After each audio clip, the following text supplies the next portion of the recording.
नमो नारायणाय, ओम नमो नारायणाय। बोलिए विष्णु भगवान की जय।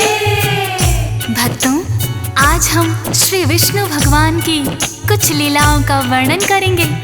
विष्णु भगवान को इस सृष्टि का पालनहार कहा जाता है। भक्तों, श्री हरि विष्णु जी ने अनेक अवतारों में आकर धरती पर धर्म की स्थापना की है भक्तों, और दुष्टों का संहार किया है। वहीं श्री हरि विष्णु जी ने अपने भक्तों पर भी समय समय पर बड़ी ही कृपा की है। भक्तों, जो भी भक्त श्री विष्णु भगवान का सच्चे मन से ध्यान लगाते हैं, भगवान उनकी सहायता अवश्य ही करते हैं। तो आइए सुनते हैं श्री विष्णु भगवान की लीलाओं का वर्णन। चरणों में हम करके वंदन करते हैं हम महिमा वर्णन, हरि इस जग के पालनहारे, सदा है रखवारे। जब जब धरा पे पाप बढ़ा है, आपने तब अवतार लिया है, धरा से पाप का भार उतारा,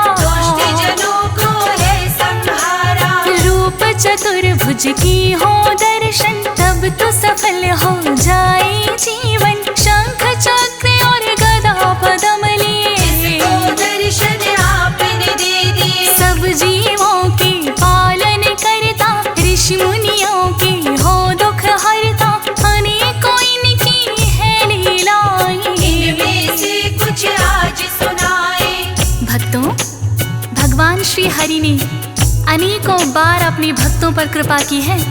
विष्णु पुराण में तो इनकी अनंत लीलाओं का वर्णन भी है। समय समय पर श्री हरि विष्णु किसी न किसी रूप में आकर अपने भक्तों की सहायता करते हैं। श्री हरि विष्णु जी को जो सच्चे मन से ध्यान लगाते हैं, विष्णु जी हमेशा ही उनका साथ निभाते हैं भक्तों, और उनका कठिन से कठिन काम भी बड़ी ही आसानी से हो जाता है।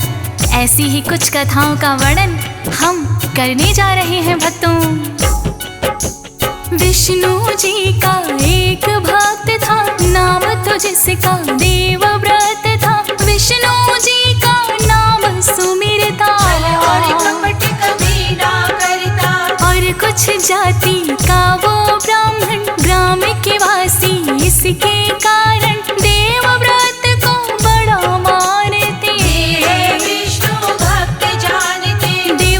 करता था पंडिताई, धन दौलत जो घर में आई, पास ना अपने रखना चाहता, उसे गरीबों में बंटवाता। पत्नी उससे कहने लगती, थोड़ा धन चाहिए हमको भी, जितना आप कमा कर लाते, सभी गरीबों में बंटवाते। भक्तों, देवव्रत ब्राह्मण को किसी भी तरह का लोभ लालच नहीं था।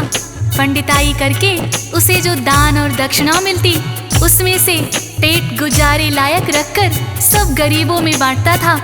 किंतु उसकी पत्नी उसे हमेशा समझाती, हे स्वामी, आप अपना कमाया हुआ धन भी गरीबों में बांट देते हो, हम भी इतने अमीर नहीं हैं, अतः थोड़ा धन अपने पास भी अवश्य रखना चाहिए। किंतु देवव्रत सच्चा विष्णु भक्त था भक्तों। वो जानता था ये धन माया तो काम क्रोध की जननी है, अतः देवव्रत पत्नी की बातों पर ज्यादा ध्यान ना देता। ऐसा करते करते उसे वर्षों बीत गए। ग्रामवासी उसका बहुत ही आदर करते थे भक्तों, और गरीब उसे अपना भगवान मानने लगे। किंतु देवव्रत सभी के साथ विनम्रता से पेश आता। पत्नी की बातें ना माने, देवव्रत तो इतना जाने, जो होगा अच्छा ही होगा, लालच करके क्या फायदा, धन तो आता और जाता है, पेट हमारा भर जाता है। पत्नी ने जो बात कही है, तो संग्रह उचित नहीं है। पत्नी बार बार उसको टोके, दान करे तो उसको रोके,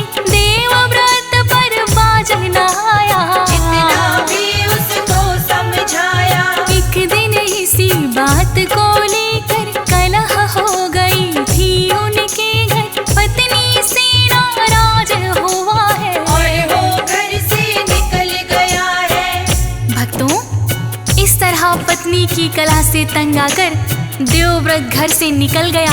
उसने सोचा मैं कहीं दूर वन में जाकर अपनी तपस्या में लीन हो जाऊंगा। देवव्रत ने अपनी पोटली में कुछ वस्त्र लिए और वो दूसरे राज्य की सीमा में चला गया। भक्तों, एक नदी के किनारे पहुंचते पहुंचते उसको शाम हो गई। एक वृक्ष के नीचे देवव्रत विश्राम करने लगा और उसे गहरी निद्रा आ गई। उसी रात एक चोर चोरी करके उसी वृक्ष के नीचे आकर अपने चोरी किए हुए धन को देख रहा था, जिनमें कुछ स्वर्ण मुद्राएं भी थीं। अचानक वहां पर एक काला सर्प आ गया भक्तों, और चोर को डस लिया। चोर के प्राण पखेरु वहीं उड़ गए। उस चोर के मृत शरीर को कोई जंगली जानवर खींच कर ले गया और वो धन की पोटली वहीं रह गई। देवव्रत जब सुबह उठा है, बहुत सा धन उसे पड़ा मिला है। सोच रहा है वो मन ही मन, आखिर किसका है इतना धन। इतने में कुछ सैनिक आए, धन की पोटली पड़ी वहाँ पाए। पास में देवव्रत भी बैठा, चोर उन्होंने सोचा, चोर समझ कर पकड़ लिया है, राज्यसभा में पेश किया है। कारागार राजा ने दे दी देवव्रत की नाती गलती। मन ही मन वो लगा सोचने, चोरी भी नहीं की है मैंने, चोरी की सजा फिर भी पाई। ऐसी घड़ियां दुख की आई। भक्तों, इस प्रकार देवव्रत ने जो अपराध नहीं किया था उसका भी दंड भुगतने लगा। किंतु देवव्रत सच्चा विष्णु भक्त था। भक्तों, उसे भगवान विष्णु पर पूरा यकीन था कि एक ना एक दिन राजा सच्चाई जान लेंगे। कारागार में रहते हुए भी उसने विष्णु भक्ति को नहीं छोड़ा। उधर देवव्रत की पत्नी पति विरह में परेशान हो गई। वो मन ही मन सोचने लगी कि मैंने बेवजह ही अपने स्वामी को परेशान किया। इधर देवव्रत के दिन कारागार में गुजरने लगे। मुश्किल की घड़ी में भी देवव्रत ने विष्णु भक्ति को नहीं छोड़ा। आखिर विष्णु भगवान उसकी भक्ति से प्रसन्न हो गए भक्तों, और उन्होंने सपने में आकर उस राजा को दर्शन दिए जिसने देवव्रत को कारागार में डाला था। विष्णु भगवान राजा से कहने लगे, कारागार में जो तेरे पड़ा है वो तो सच्चा भक्त मेरा है। चोरी करके जो है ले गया, कर्मों का फल उसे मिल गया। काले सर्प ने उसको डस लिया, वन में उसका शव है पड़ा हुआ। मर गया वो जो असली चोर है, कर दिया अलट घोर है। देवव्रत की जो पत्नी है, खोजते खोजते वो आ गई है कारागार में जहाँ पति है। एक हुई वो बड़ी दुखी है। जो राजा को सपना आया, उठे सुबह तो सच ही पाया। वन में शव उस चोर का पाया। आज राजा ने ढूंढवाया। भक्तों, इस प्रकार राजा ने क्षमा याचना करके देवव्रत को कारागार से मुक्त कर दिया और उसे बदले में बहुत सा धन दिया। किंतु देवव्रत तो बहुत ही साधारण ब्राह्मण था। उसने राजा से विनती की कि हे राजन, ये धन मेरे किसी काम का नहीं। फिर उसने अपनी पत्नी की ओर देखकर कहा कि हे महाराज, यदि आपकी इच्छा है तो मेरी पत्नी के लिए थोड़े से गहने दे दीजिए। इतना सुनकर देवव्रत की पत्नी कहने लगी, नहीं स्वामी, मुझे कुछ नहीं चाहिए। मेरे गहने तो आप हो। आपके बिना मेरा जीवन ही व्यर्थ हो गया था। उस दिन के बाद से उसकी पत्नी भी विष्णु भक्त बन गई और उसने कभी भी लालच नहीं किया। जो भी इनका ध्यान लगाते, भक्तों की पीड़ा को मिटाते, बड़ा उत्तम पूजा का फल है। सारे काम सफल है। भक्तों पर कृपा बरसाई, अनेकों ही हैं इनकी गाथाएं। एक कथा हम और सुनाए, श्री हरि का ध्यान लगाए। चंद्रसेन नामक एक राजा विष्णु जी का बड़ा भक्त था। श्री हरि विष्णु का नाम सुमिरता, और एक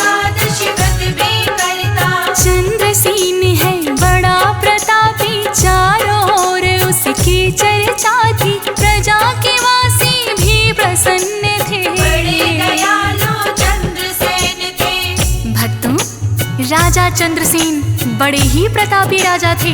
उनके राज्य में कोई भी प्रजावासी दुखी नहीं था। देवताओं की भी उन पर बड़ी ही कृपा थी। कभी भी उनके राज्य में अकाल नहीं पड़ा। समय पर वर्षा होती और खूब अनाज होता। किसान, व्यापारी, शूद्र आदि सभी अपने अपने परिवार का पालन पोषण बखूबी कर रहे थे। भक्तों, राजा चंद्रसेन समय समय पर अपनी प्रजा का हाल जानने के लिए वेश बदलकर स्वयं ही जाते थे और अपनी प्रजा का हाल जानते थे।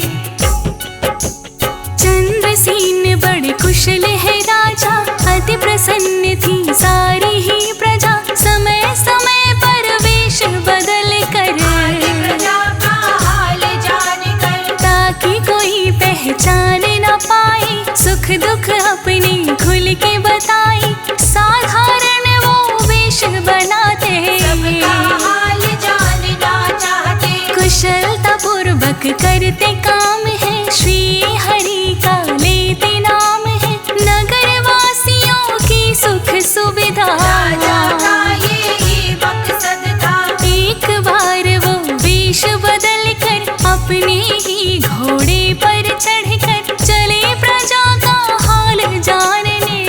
तो भटक गए हैं वन में। भक्तों, एक दिन राजा चंद्रसेन प्रजा का हाल जानने के लिए वेश बदलकर अपने घोड़े पर सवार होकर जा रहे थे। घूमते घूमते उन्हें सारा दिन निकल गया। उसकी प्रजा में कुछ वनवासी लोग भी रहते थे। राजा ने सोचा कि क्यों ना जाकर वनवासी प्रजावासियों का भी हाल जान लूं। प्रजा का हाल जानकर राजा वन में भटक गए। भटकते भटकते राजा का सामना डाकुओं से हो गया। डाकू बहुत अधिक संख्या में थे। उन्होंने राजा पर आक्रमण कर दिया। राजा वहीं अचेत होकर गिर पड़े। राजा को होश आया तो देखा कि राजा का घोड़ा वहीं खड़ा है और सभी डाकू मूर्छित पड़े हुए हैं। तभी आकाशवाणी हुई कि हे राजन, तुम विष्णु भक्त हो, भला ये डाकू तुम्हारा क्या बिगाड़ सकते थे। राजन उसी क्षण भगवान विष्णु को प्रणाम किए और वापस अपने राज्य में आ गए।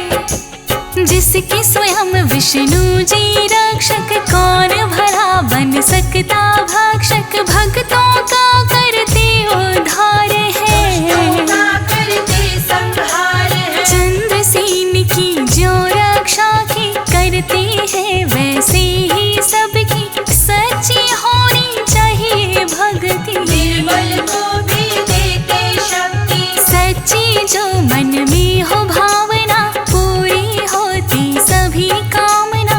अनेकों ही है और कथाएं, जब रक्षक ये बनकर आए। मानव हो या चाहे देवता, जो भी इनकी शरण है लेता, उनका ये करते उद्धार है। तो सबके पालनहार है। भक्तों, श्री हरि विष्णु जी हर युग में कोई ना कोई अवतार लेकर आते हैं। श्री हरि के 10 अवतारों का वर्णन भी मिलता है। चाहे मानव हो चाहे देवता हो, विष्णु जी ने समय समय पर अपने भक्तों की रक्षा की है। कभी राम बनकर, कभी कृष्ण बनकर, कभी नरसिंह बनकर, तो कभी मत्स्य बनकर, कभी वराह, कभी कच्छप, कभी वामन और परशुराम जैसे कितने ही अवतार लिए। भगवान विष्णु का मोहिनी रूप तो बड़ा ही प्रसिद्ध है। भक्तों, सागर मंथन के समय जब अमृत निकल कर आया तो मोहिनी रूप बनाकर ही भगवान विष्णु ने देवताओं को सारा अमृत पान करा दिया था। भक्तों, उसी मोहिनी रूप से भगवान विष्णु ने भोलेनाथ की रक्षा की थी। भक्तों, भोलेनाथ तो अपने भक्तों को बिना सोचे समझे ही वर दे देते हैं। तो आइए सुनते हैं। भोलेनाथ वरदानी ऐसे, बिन सोचे समझे वर देते। एक दान हुआ था भस्मासुर, भोलेनाथ ने दे दिया है वर। जिसके सिर वो हाथ घुमाए, भस्म वहीं पर वो हो जाए। भोले से वरदान है पाया, उन्हीं को करना चाहा। भोले कैसे प्राण बचाए, विष्णु जी की शरण में आए। अपना मोहिनी रूप बनाया, भस्मासुर को भरमाया। सामने आए मोहिनी बनकर, कहने लगे हम तुम अब मिलकर। आओ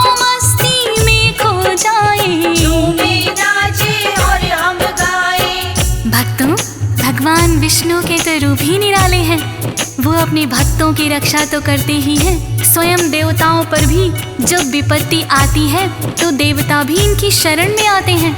कहानी बड़ी प्रचलित है। जब भोलेनाथ ने भस्मासुर को वरदान दे दिया था कि वो जिसके सिर पर हाथ धरेगा वो ही भस्म हो जाएगा, वरदान पाकर भस्मासुर ने सबसे पहले भोलेनाथ को ही भस्म करना चाहा। भोलेनाथ कहाँ जानते थे, किंतु वरदान दे चुके थे। अब भस्मासुर से जान बचाकर भागने के सिवा कोई चारा ना था। अतः भोलेनाथ भस्मासुर से बचते बचते विष्णु जी की शरण में आ जाते हैं। विष्णु जी अपना मोहिनी रूप बनाते हैं और भस्मासुर को कहते हैं कि क्यों उस फकीर के पीछे पड़े हो, आओ हम गंधर्व विवाह कर लेते हैं और मिलन की खुशी में नाचते गाते हैं।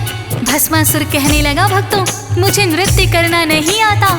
तब मोहिनी रूप में विष्णु बोले, जिस मुद्रा में मैं नृत्य करती जाती हूँ तुम मेरा अनुसरण करते जाना। विष्णु जी ने बड़ी ही चतुराई से अपने सिर के ऊपर हाथ धर दिया।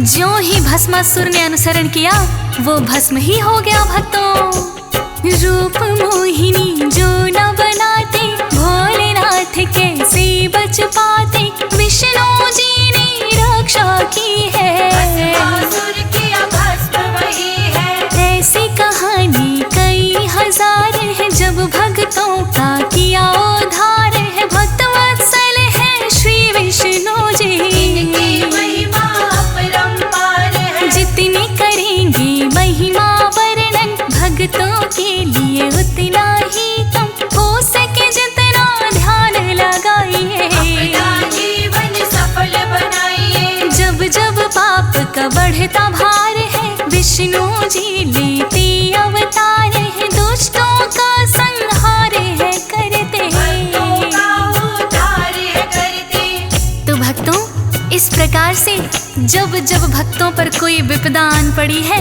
भगवान ने हर रूप में आकर अपने भक्तों को बचाया है, उनकी रक्षा की है, उनका उद्धार किया है। तो आइए हम सभी सच्ची श्रद्धा के साथ भगवान विष्णु का ध्यान लगाते हैं। मेरे साथ मिलकर बोलते हैं, विष्णु भगवान की जय।